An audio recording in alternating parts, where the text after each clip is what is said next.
Today's scientific fiction is tomorrow's reality. ఈ రోజున అది మనకి శాస్త్ర సాంకేతికంగా ఒక ఫిక్షన్లా అనిపించవచ్చు, అంటే ఒక కల్పనలా, అవాస్తవంలా. రేపటికి అది వాస్తవం కావచ్చు. ఉదాహరణకి కరోనా వైరస్నే తీసుకుందాం. కంటేజియన్ సినిమా, సింప్సన్స్ అనే సినిమా, వరల్డ్ వార్ జెడ్ అనే సినిమా, వీటన్నిటిలో దాదాపు ఇవే పోలికలతోనే ఒక వైరస్ని చూపించారు. ఇవన్నీ ఫిక్షన్ అనుకున్నాం, సినిమానే కదా, అదొక భ్రమ భ్రాంతి అనుకున్నాం. కానీ మనం వాస్తవంలో 2020, 2021 మొత్తం గడిపేశాం. అంటే ఈరోజు ఫిక్షన్, రేపు రియాలిటీ, నిన్నటి ఫిక్షన్, ఇవాల్టి రియాలిటీ. ఇటువంటి సైంటిఫిక్ రియాలిటీకి సంబంధించి మనం రోబో సినిమా చూసాం. అది అప్పట్లో చాలా పెద్ద ఫిక్షన్ అనుకున్నాం. కానీ ఆర్టిఫిషియల్ ఇంటెలిజెన్స్ ఇవన్నీ వచ్చిన తర్వాత ప్రతిరోజు మన జీవన శైలిలో, ముఖ్యంగా డెవలప్డ్ కంట్రీస్లో ఆల్మోస్ట్ అది రియాలిటీగా మారిపోయింది.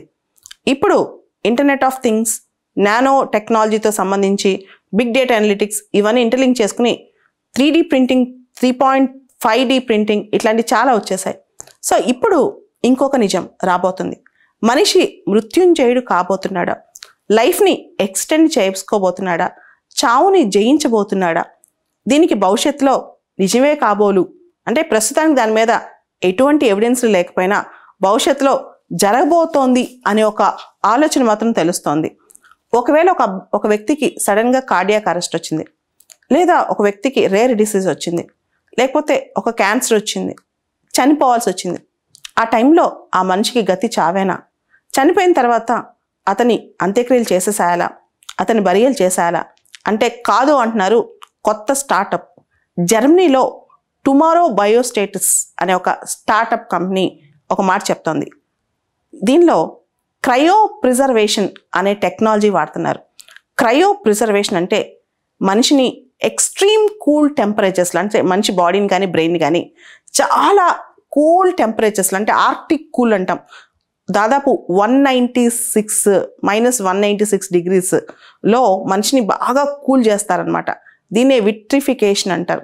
బాగా కూల్ చేసిన తర్వాత ఒక అల్యూమినియం వాల్ట్లో దానిలో లిక్విడ్ నైట్రోజన్ వేసి మనిషి శరీరాన్ని భద్రపరుస్తారనమాట. భవిష్యత్తులో అతని బ్రెయిన్ని కానీ అతని బాడీని కానీ రివైవ్ చేసే టెక్నాలజీ కోసం రీసెర్చ్ జరుగుతున్నాయి. ఆల్రెడీ 10 బాడీస్ ఈ ట్రైనింగ్ కోసం, రీసెర్చ్ కోసం దాచిపెట్టారంట, ప్రిజర్వ్ చేశారంట. ఒక మనిషి చనిపోయిన వెంటనే అతన్ని ఈ మొత్తం దీనికి ట్రాన్స్పోర్ట్ చేసేస్తారనమాట. ఈ బయోస్టాటిస్, టుమారో బయోస్టాటిస్ వాళ్ళు వాళ్ళ యొక్క షిఫ్టింగ్ అంబులెన్స్ తీసుకుని ఆ మనిషిని శరీరాన్ని తీసుకెళ్ళి వాళ్ళు ప్రిజర్వ్ చేసేస్తారు. ఆ ప్రిజర్వ్ ఎక్స్ట్రీమ్ కూల్ టెంపరేచర్స్లో, దానికి ఒక ప్రాసెస్ ఉంటుంది అనమాట. ఆల్రెడీ 10 బాడీస్ అలా ప్రిజర్వ్ చేశారు. 100 కొద్ది బాడీస్ చాలామంది బుక్ చేసుకుని పెట్టుకున్నారంట. ఇది కేవలం ధనికులే కాదు, భవిష్యత్తులో నెల నెల నెట్ఫ్లిక్స్కి అయ్యే ఖర్చుతో మన బాడీని మనం ప్రిజర్వ్ చేసుకోవచ్చు. ఏదో ఒక టైంలో మన ఉదాహరణకి బ్రెయినే ప్రిజర్వ్ చేసుకున్నాం అనుకోండి, ఆ బ్రెయిన్ ఫంక్షనింగ్, ఆ బ్రెయిన్ మెమొరీస్, ఆ బ్రెయిన్లో ఉన్న సెల్స్, టిష్యూస్ అవన్నీ చాలా న్యాచురల్గా బయట తీసుకొచ్చే టెక్నాలజీ వస్తే కనుక ఖచ్చితంగా మన క్రయో ప్రిజర్వేషన్ అన్న మన బాడీని మళ్ళీ రీసస్కేట్ చేసి, అంటే రీసరెక్ట్ చేసి మళ్ళీ మనల్ని పునరుజ్జీవనం చేస్తారంట. అయితే బాడీ మొత్తం ప్రిజర్వ్ చేయడానికి క్రయో ప్రిజర్వేషన్లో చాలా ఎక్కువ ఖర్చు అవుతుందంట. బ్రెయిన్ని మాత్రం ప్రిజర్వ్ చేస్తే కొంచెం తక్కువే ఖర్చు అవుతుందంట. సో కొంతమంది అత్యుత్సాహం చూపించే వాళ్ళు వాళ్ళ బ్రెయిన్స్ని మాత్రం ప్రిజర్వ్ చేసుకోవాలని బుక్ చేసుకుంటున్నారంట. ఎందుకంటే అప్పటికెల్లా 3D ప్రింటింగ్ టెక్నాలజీతో వాళ్ళకి ఇష్టమైన రూపురేఖలతో వాళ్ళ బాడీ క్రియేట్ చేసుకోవచ్చు. కానీ వాళ్ళ బ్రెయిన్, దాని ఫంక్షన్, దాని మెమొరీస్ ఇవన్నీ దాచిపెట్టుకోవడం కష్టం కాబట్టి బ్రెయిన్ మాత్రమే ప్రిజర్వ్ చేసుకునే ఆలోచనలో కూడా ఉన్నారంట. దీనికి సంబంధించి స్విట్జర్లాండ్లో ఒక స్పెషల్ లైఫ్ ఎక్స్టెన్షన్ ఫౌండేషన్ ద్వారా ఈ బాడీస్ని ప్రిజర్వ్ చేస్తున్నారు. దీన్ని టుమారో బయోస్టాటిస్ అనే ఒక సంస్థ, జర్మన్ బేస్డ్ స్టార్టప్ సంస్థ దీన్ని ముందుకు తీసుకెళ్తుందంట. ఏమో రేపు ఏమీ ఊహించలేము. అంటే దేవుడే మనిషిని పునర్జన్మ ఇచ్చాడు అన్నట్టు మనిషికి లైఫ్ ఎక్స్టెన్షన్, అంటే ఇది పూర్తిగా ఆజన్మాంతం 10 జన్మల వరకు మనిషి బతుకుతాడని కాదు. ఏదో ఒక జబ్బుతో మనిషికి వచ్చినప్పుడు ఆ జబ్బుకి ట్రీట్మెంట్ కనుక్కున్నప్పుడు మళ్ళీ ఆ బాడీని రీసరెక్ట్ చేసేసి ఆ బాడీకి పునరుజ్జీవనం తీసుకొచ్చి ఏదైతే వాళ్ళ ప్రాబ్లం ఉందో దాన్ని క్యూర్ చేసి మళ్ళీ మనిషిని ఫంక్షన్ చేయించే విధానం అనమాట. సో ఈ ఆప్షన్ ఉంటే ప్రపంచంలో చాలామంది ఇటువంటి ఆప్షన్ కోసం ముందుకెళ్తారు కదా. చాలామందికి చావంటే ఇష్టం ఉండదు. వాళ్ళు మళ్ళీ ఆజన్మాంతం బతకాలనే కోరుకుంటుంటారు. ఇటువంటి వాళ్ళకి ఇది కొత్త హోప్ కదా.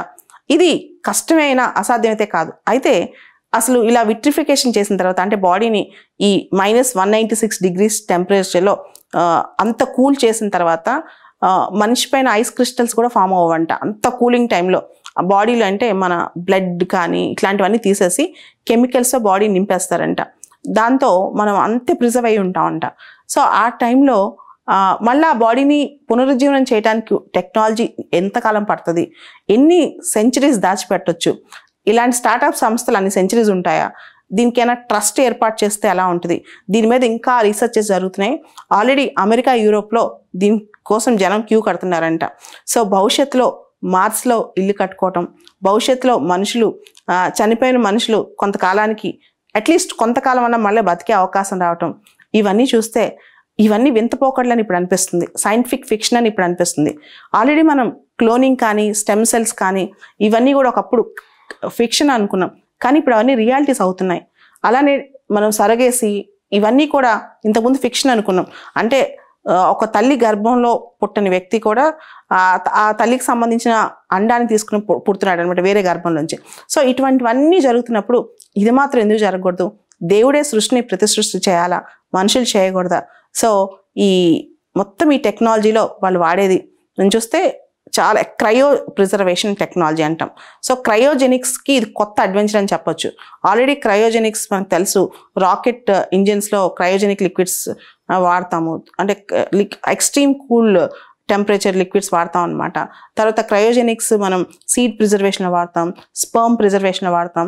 ఇప్పుడు క్రయోజెనిక్స్ అనేవి మనం హ్యూమన్ బాడీస్, చనిపోయిన హ్యూమన్ బాడీస్ కానీ బ్రెయిన్స్ కానీ వీటి ప్రిజర్వేషన్స్లో కూడా వాడుతున్నాం. అంటే ఇది సైన్స్లో కొత్త పోకడని చెప్పొచ్చు. ఇది ఎప్పటికైనా అంటే 0.1% అనేది నిజమైతే కనుక ఇది ఒక అద్భుతం సైన్స్లో అని చెప్పొచ్చు. కానీ దీనిలో చాలా నష్టాలు కూడా, సవాళ్ళు కూడా ఎదురవుతాయి. దానికి మాత్రం మనం వేచి చూడాల్సిందే.